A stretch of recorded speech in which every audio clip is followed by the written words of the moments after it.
warning.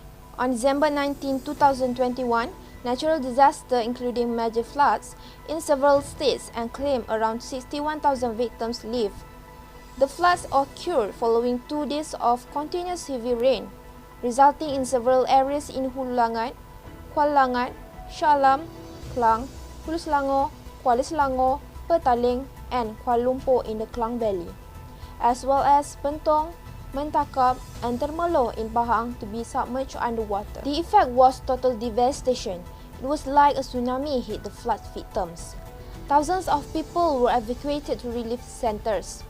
The aftermath of the floods was more heart-wrenching, with some victims returning home to see their house gone. Thousands of families lost their homes and other belongings, including vehicles which were either submerged in the floods or swept away by the current.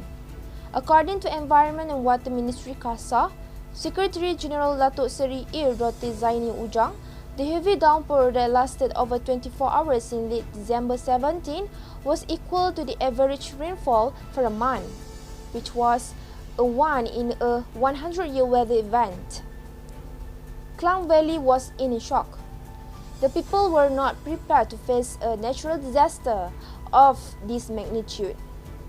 Agencies that generally deal with such adversity were lost, not knowing how to react. In this scenario, many do not cover natural disasters such as floods and landslides for their property, including homes and motor vehicles. Thus, their financial position becomes more complicated when hit by unforeseen incidents such as floods. Executive Director of Stable Vision Corporation Sdn Bhd, Richard Low, said natural disaster coverage had long been offered to customers, but many did not subscribe to the coverage due to additional premiums that needed to pay. For more information, I'll leave it to my colleague to explain the function and benefit of insurance to flood victims. Hi, I am Raja Siti Hajar binti Raja Muhammad Yusof. Benefits of insurance. First, the benefit is peace of mind. The peace of mind effect that insurance offers can apply to all forms of insurance that help reduce anxiety about what could happen in the future. For instance, in the wake of severe weather or any type of devastating incidents, your first thoughts will naturally turn to the security of your pets and loved ones. So you also want to know that your property is safe to inhabit after the storm has passed. As all this is happening, both time and energy are in limited supply. Therefore, staying protected with flood insurance gives you peace of mind in case of an emergency or unexpected incident. The next benefit is invisible earnings, which is the earnings from abroad contribute to the balance of payments as a result of transactions involving services rather than sale and purchase of goods. The last one is social benefits. As you all know, insurance is a part and parcel of society today, which is insurance help reduce the burden of uncompensated accidents victims and the uncertainty of society. Furthermore, insurance rescues many people in the society who are rendered destitute through misfortune, so that they are able to maintain the standard of living due to high returns. Therefore, this could lower the ideals and standards of conduct of entire communities. The second one is loss control. Loss control is a form of risk management that reduces the potential for losses in an insurance policy. This requires an assessment or a set of recommendations made by insurers to policyholders.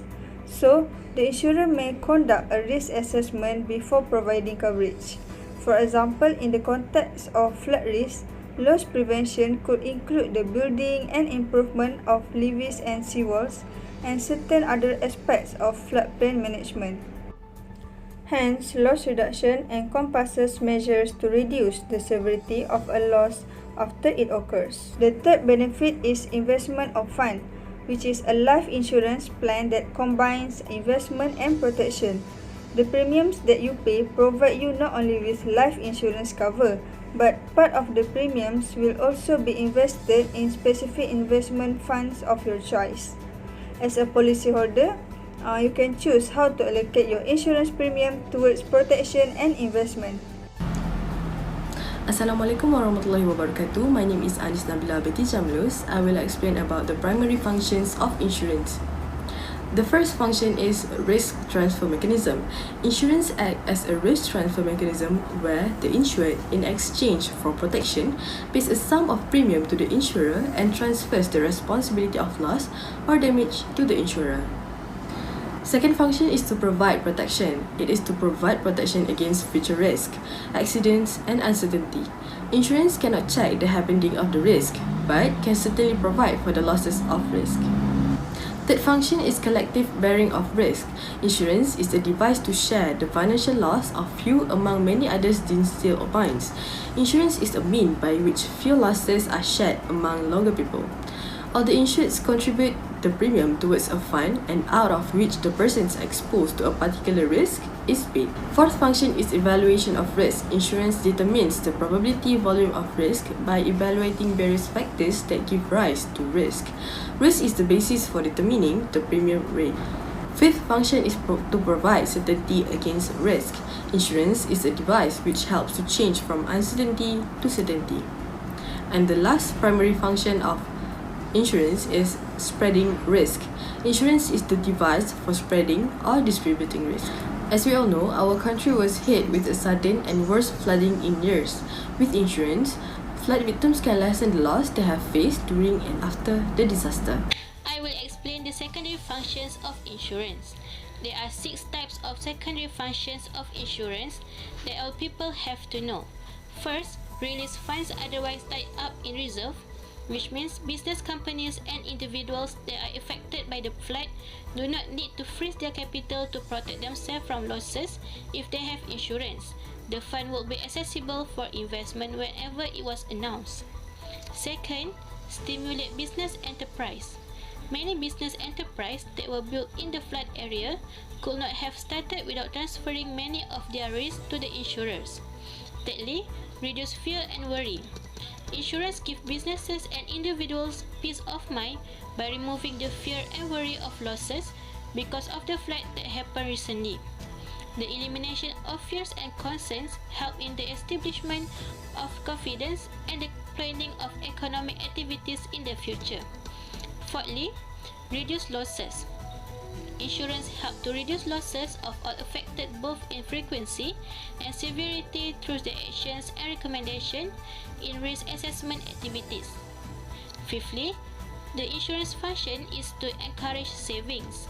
In addition to protection, insurance acts as a means of committed and systematic saving due to payment of regular premiums.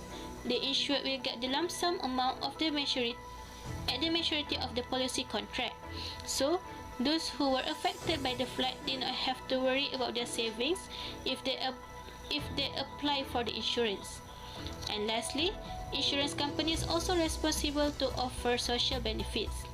The people of the society that were affected were exposed to a number of personal risks due to their accidental death, unemployment, disability, etc. Such events bring such serious economic problem to the individual and his dependents. In such circumstances, insurance is considered as an effective measure to minimize such social problems. For this, insurance provides financial compensation against the losses due to flood. And finally, indirect functions of insurance. Insurance can be investment of funds. The common pool accumulates large funds which insurers hold as custodians, and they will invest these funds in the public and private sectors to earn profit. Insurance provides capital to the society. Accumulated funds are spent in active networks, and the shortage of capital of the company is reduced to a greater degree with the aid of insurance investment.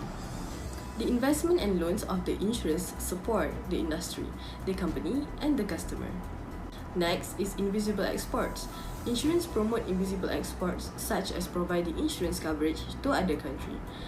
An invisible export is any services provided by residents of a country which causes money to come into the country. For example, residents of foreign countries visiting Malaysia for tourism, applying for medical tourism, which includes insurance coverage to protect them against loss while traveling. And finally, source of employment. The insurance industry in Malaysia has created various categories of employment opportunities. By having a different course also can fit in the insurance industry. Job scopes in the insurance industry includes underwriter, loss assessor, adjuster, actuary, examiner, and investigator. In conclusion, it is crucial to have insurance cover for natural disaster such as flood, earthquakes, storm, lightning strike, and the others referring to the insurance policy. People without insurance have lost everything they have during such as event, forcing them to go through the challenging task of rebuilding their life. Insurance has a primary function in transferring the risk to the insurer. For secondary function, the insurance can release funds otherwise tied up in reserves, stimulate business enterprise, reducing fears and worry, reduce losses, encourage saving, and offer social benefits. Insurance has indirect function as an investment of fund, invisible export, and source of employment. Lastly, insurance gives benefit. We are insured, we have peace of mind, loss control, social benefit, investment of the fund, and invisible earnings. So, it is wise to purchase insurance that protect them from losses from a natural disaster, so that the insurance company will reimburse the losses and damage incurred during such event. That's all from me.